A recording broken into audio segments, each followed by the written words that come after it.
इंदौर में यदि केंद्र सरकार की अमृत 2 योजना वक्त पर पूरी हो जाती तो ना तो लोगों की जानें जाती और ना घरों में वाटर प्यूरिफायर लगवाना पड़ता। क्या है ये केंद्र सरकार की अमृत 2 योजना और देश के बाकी राज्यों के मुकाबले कार्यान्वयन में क्यों बुरी तरह से पिछड़ा हुआ है मध्य प्रदेश? इस योजना में ये रिपोर्ट देखिए। मध्य प्रदेश को नदियों का मायका कहा जाता है, लेकिन क्या हो जब उसी प्रदेश के एक शहर में गंदा पानी पीने से 23 लोगों की मौत हो जाए, और वो भी इसलिए कि वहां अमृत योजना के तहत काम पूरा नहीं हुआ।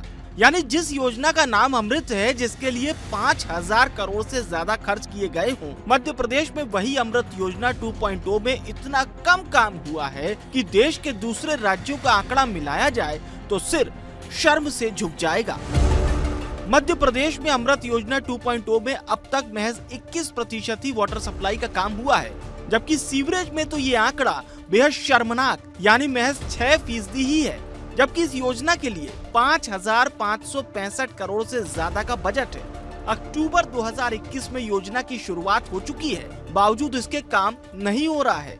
हालांकि गुजरात मध्य प्रदेश से इस मामले में एक पायदान ऊपर है, लेकिन अब तक 55% पाइपलाइन और 56% सीवरेज का काम हो चुका है, जबकि तमिलनाडु सबसे ज्यादा 72% वाटर सप्लाई और 45% सीवरेज के साथ पहले पायदान पर है। बावजूद इसके हमारे मध्य प्रदेश में सीवरेज के काम के आंकड़े देखकर शर्म आ जाती है, और यही वजह है कि इंदौर में सीवरेज का जानलेवा पानी पीने से अब तक 23 लोगों की मौत हो चुकी है। इंफ्रास्ट्रक्चर, वाटर सप्लाई, सीवरेज के लिए जो अमृत 1, अमृत 2 की योजनाओं के बाद जो राज्य शासन को जो वित्तीय बोझ वहन करना है, उसके लिए मंजूरी दी है 5000 करोड़। अमृत योजना के अंतर्गत जिस तरह के फंड मिलते हैं, जिस तरह से राज्य सरकारों को काम करना है, राज्य सरकारों को नगरीय निकाय से काम कराना है, वो कुछ भी नहीं हो रहे हैं। उसका एकमात्र कारण ये भ्रष्टाचार ज़्यादा है। अमृत योजना का क्रियान्वयन हम सिर्फ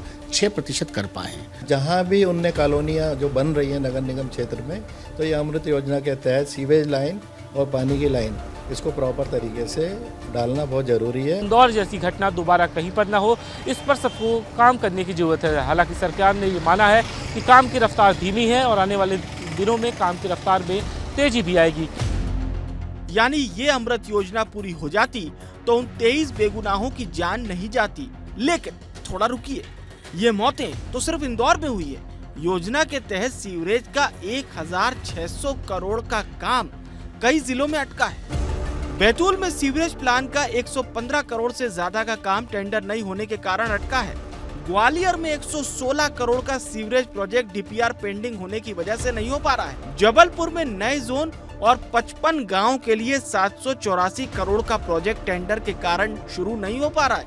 ऐसे ही हालात दमोह, छतरपुर, मुरैना और सिवनी में भी है, जहां सैकड़ों करोड़ों के काम अटके हुए हैं। खुद राजधानी भोपाल में काम अटका हुआ है, लेकिन ये काम क्यों अटका हुआ है ये भी जान लीजिए। नगरीय प्रशासन विभाग के पास अमृत योजना की जिम्मेदारी है। विभाग के पास प्रदेश में अमले की कमी है, मगर 3000 से ज्यादा कंसल्टेंट है, जिसमें से 1000 से ज्यादा कंसल्टेंट सिर्फ इसी काम के लिए रखे गए हैं। फिर भी बेहतर काम नहीं होता।